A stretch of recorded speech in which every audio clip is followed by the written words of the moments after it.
विलंब झालेल्या SRA प्रकल्पामुळे संतप्त रहिवाशांच्या न्याय हक्कासाठी पंचतत्व रियालिटी विकासकाविरोधात धडक मोर्चा।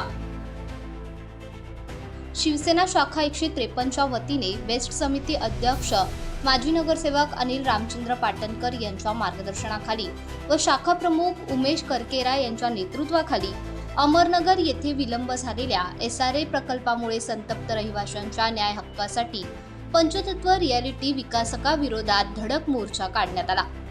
सदर प्रसंगी चेंबूर विधानसभा महिला संघटक अनिता महाडिक, चेंबूर विधानसभा संघटक संदीप गुरव, महिला शाखा संघटिका योगिता म्हात्रे, महिला शाखा समन्वयक कुंदा भोईटे, युवा सेना मुंबई महासचिव डॉक्टर अजित गावडे, युवा सेना चेंबूर विधानसभा समन्वयक गणेश गायकवाड, युवा सेना शाखा समन्वयक विनय शेट्टे, DG शाखा समन्वयक अनिल पटेल, शिवसेना उद्धव बाळासाहेब ठाकरे शाखा क्रमांक 153 येथील महिला पुरुष पदाधिकारी व कार्यकर्ते उपस्थित होते।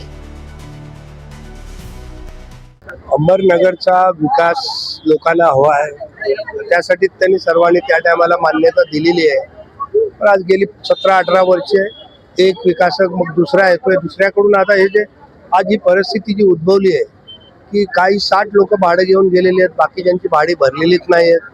आज 4-6-2.5 वर्षानंतर 4-6 महिन्यात भाडं थकलेली आहेत आणि कुठेतरी त्यामुळे लोकांच्या सहनशक्तीला सुद्धा अंत असतो आणि त्यामुळे लोक आज या लढाईसाठी उतरले आहेत। ते शाखा प्रमुख उमेश करकेरा यांच्या नेतृत्वात म्हणण्यापेक्षा ते स्वतः इथे प्रकल्प बाधित आहेत। SRAचा एक भाग म्हणून आज ते सुद्धा आहेत आणि त्यांच्या नेतृत्वामध्ये अमरनगर रहिवाशांना न्याय मिळावा त्या दृष्टीने आम्ही इथे आलेलो।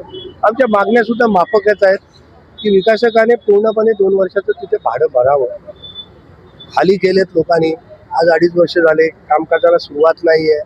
1 वर्षाचं पोस्टपेड द्यावं आणि जी ॲग्रीमेंट जुन्या ॲग्रीमेंटवर कंटिन्युटी चालू आहे त्यापेक्षा त्याच्याबरोबर एक व्यवस्थित नवीन ॲग्रीमेंट बनवून आजच्या रूल रेग्युलेशन प्रमाणे त्यांनी जो निर्णय घ्यावा। विकासकाला विरोध नाही आहे, प्रकल्पाला विरोध नाही आहे, पण ह्या सगळ्या गोष्टी त्यांनी ज्या कराव्यात काय की हे जे घर आहे, हे घरकुल आहे, ही यांच्या आयुष्याची पोटपुंजी आहे। हे आईवडिलांचं आमच्या स्वप्न आहे।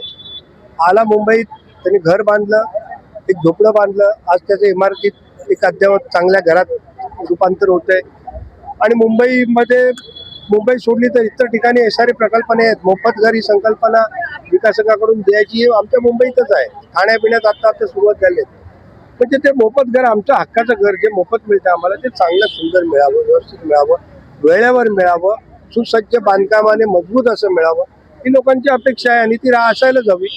तर त्या दृष्टीने आमची ही लढाई आहे। त्यांनी उद्या सुद्धा विकासकाने या कमिटीशी चर्चा करावी। ही जी लोक आहेत, जुनी कमिटी आहे, जिथं कमिटी आहे त्या कमिटीला बोलवावं आणि एक चांगलासा निर्णय घेऊन कामकाजाला सुरुवात करावी। पण त्यामध्ये आता एक कोणतरी विश्वासू माणसाची गरज आहे की त्याने बाबा विश्वास द्यावा की लोकांना, कारण काय झालंय की लोकांचा आता स्वतःवरचाच विश्वास उडला। मी दिलंय, मी सही केले, मुलं शिवाय घालतायत, मग आता विश्वास कोणावर ठेवायचा? आणि असा विश्वास उडल्यानंतर लोक पुढच्या प्रोजेक्टला, पुढच्या निर्णयाला तयार होतील का? तर त्यामुळे त्यांनी यावं, इथे चांगल्या प्रकारे विश्वास संपादन करावा, सगळ्या गोष्टी सुस्पष्ट अशा लोकांना दाखवून द्याव्यात आणि त्या करारनाम्याच्या माध्यमातून लोकांसमोर आणून विकासकाला चालना द्यावी। पोलीस अधिकारी शेवटी पोलीस असतो, कायद्याचा रक्षक असतो, तो त्याचं काम करतो। त्यांनी कालच उमेशना बोलवलं होतं, मग मला सुद्धा पाचारण करण्यात आलं। मी गेलो त्यांच्याबरोबर, त्यांना म्हटलं आमची लढाई राजकीय लढाई नाही, आम्हाला कोणता स्टंट करायचा नाही।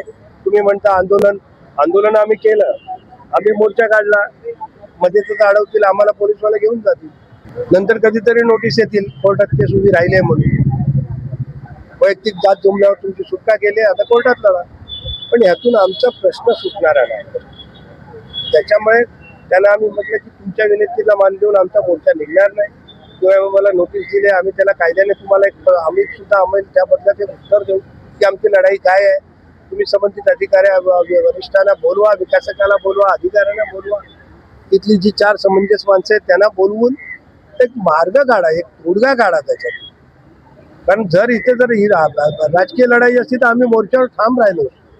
स्टंट करायचं असतं तर आम्ही पूर्णपणे मोर्चा केला असता. मग आम्ही विरोध केला असता, उचलाय पोलीसवाल्यांनी आम्हाला उचलून नेले असत्या, तुमच्या सगळ्या चॅनलने दाखवलं असतं, लोकांमध्ये हमदर्दी आमची सहानुभूती वाढली असती. आम्हाला ते काम नाही करायचं. आम्हाला लोकांसाठी खरं काम करायचं, योग्य काम करायचं. बघा, एक माझं तर म्हणणं असतं, मी पहिला मला सुधरवायचं, मी माझी दिशा योग्य करायची आणि मग पुढे जायचं. आज पुढे जायला मार्गदर्शक म्हणून आमच्याकडे मशाल आहे. तुम्ही ज्या पंथ्या वाटून, हजारो पंथ्या वाटून जे काय दिवे लावून चाललेले आहेत ना, ही लोकांच्या डोळ्यात धूळफेक आहे. कुठेतरी थांबवा. घ्या तुमच्या मार्गदर्शनावर. तुम्ही लीडर, तुम्ही बाप बना, तुम्ही निर्णय घ्या, पण आम्हाला न्याय द्या. आज शिवसेना उद्धव बाळासाहेब ठाकरे पक्षाच्या वतीने आज आपण धडक मोर्चा सांडूच्या विरोधात घेणार होतो. परंतु कालच मला रात्री सिनियर साहेबांनी बोलून घेतलं आणि नोटीस दिलं होतं की तुम्ही ते मोर्चा काढू नका, कारण की अटी शर्ती रविवारी ते लोकांनी मोर्चाची परवानगी बंद केलेली आहे. परंतु मी ठाम होतो. मी बोललो, साहेब मी मोर्चा काढणार, तुम्हाला काय करायचं तुम्ही करा, मी काय हटणार नाहीये. तर त्यांनी विनंती केली की ठीक आहे, तुम्ही मोर्चा काढू नका, किमान तिथे थांबा आणि आम्हाला सुद्धा सहकार्य करा, आम्ही तुम्हाला सहकार्य करू. त्यांनी सांगितलं की आम्ही सुद्धा त्या बिल्डरला नोटीस काढून आणि 2-4 दिवसात आम्ही तुम्हाला तुमची बैठक लावून विषय ते संपूया. परंतु तुम्हाला सांगतो, एवढा रोष अमरनगरच्या रहिवाशांचा आहे, म्हणून आमची शिवसेना उद्धव बाळासाहेब ठाकरे पक्षाच्या वतीने आपण ह्या मोर्चामध्ये आपण ठाम राहिलो. ठीक आहे, आम्ही मोर्चा त्या घरापर्यंत काढला नाही, परंतु या 2-4 दिवसात जर बिल्डरनी परत उत्तर व्यवस्थित दिलेलं नाही तर मी तुम्हाला सांगतो, शाखेच्या वतीने, शिवसेनेच्या वतीने त्याच्या घरात मोर्चा निघणार. जसं त्यांनी आमचं घर तोडलं त्याचा सुद्धा आम्ही घर तोडू. त्यामध्ये आम्ही काही केसेस वगैरे बघणार नाही. शिवसेनेची स्टाईल आहे आणि आम्ही केसेससाठी घाबरत नाही. त्याचं घर तोडू. त्यानंतर सुद्धा SRA मध्ये सुद्धा हा मोठ्या संख्येने तुम्हाला सांगतो, आज कमी वेळामध्ये आम्ही 200-250 लोक आलोत. पण जर आम्ही नियोजन केलं तर 2-3 हजार पूर्ण घाटल्यातून शिवसैनिक रस्त्यावरती उतरतील आणि SRA मध्ये सुद्धा आम्ही घुसायला कमी करणार नाही. मी सुद्धा घर तोडलंय, माझा स्वतःचं घर आहे.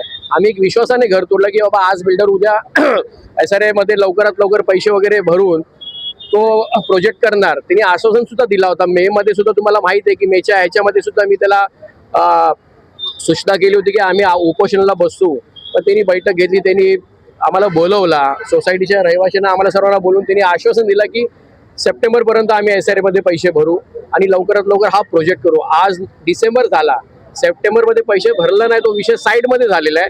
परंतु जे 5-6 महिन्याचे भाडे सुद्धा त्या रहिवाशांना दिलं नाही. मोर्चा काढणार आहे म्हणून काल त्यांनी परवा भाडे दिले. त्या अगोदर 10-15 दिवस आम्ही परत बैठक घेतली, तेव्हा त्यांनी 2 भाडे दिले. असे तो 1-2 भाडे देतोय. जर तो भाडे देऊ शकत नाही, तो SRA कसं काय करणार? त्या गोष्टीचा आम्हाला खरा एकदम धक्का बसला. म्हणून आता आम्ही हा मोर्चाच्या स्वरूपात आम्ही त्याच्या घरात सुद्धा मोर्चा काढणारच आहे.